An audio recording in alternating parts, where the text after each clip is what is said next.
পটুয়াখালীর কলাপাড়ায় চেতনানাশক স্প্রে ছিটিয়ে একই পরিবারের ৫ সদস্যকে অচেতন করে নগদ টাকা, স্বর্ণালংকার, মোবাইল ফোন সহ মূল্যবান জিনিসপত্র লুট করেছে দুর্বৃত্তরা।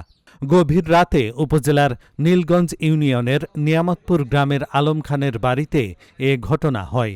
সকালে দীর্ঘ সময় পরিবারের কারো ঘুম না ভাঙায় স্বজনরা সেখানে গিয়ে সবাইকে অচেতন অবস্থায় দেখতে পান।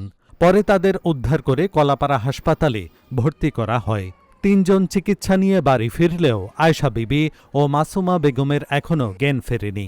ভুক্তভোগী আলম খান জানান, দুর্বৃত্তরা চেতনানাশক স্প্রে ছিটিয়ে সবাইকে অচেতন করে আলমারি ভেঙে প্রায় ৫ লাখ টাকা, ৪ ভরি স্বর্ণালংকার ও ৩টি অ্যান্ড্রয়েড মোবাইল ফোন নিয়ে গেছে। পুলিশ ঘটনাস্থল পরিদর্শন করেছে।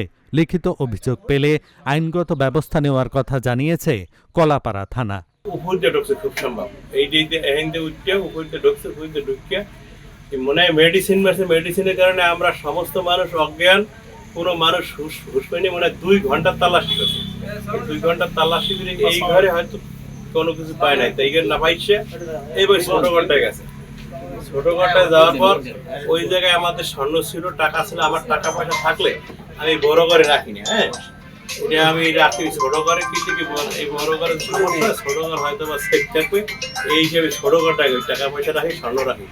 ওখান থেকে টাকা নিয়ে গেছে 2 লাখ, আর স্বর্ণ নিয়েছে 3 লাখ টাকা। স্বর্ণ আরো বেশি ছিল, 2টা সেক্টর করে পাওয়া ছিল।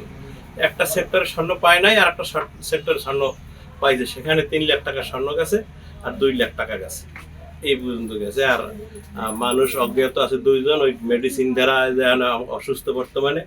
আর আমরা ওই উঠলে হাঁটা চালা করলে বুঝলেন গুল্লেই করি, এই সেই মানে ওঠার সময় গুল্লেই পড়ছি।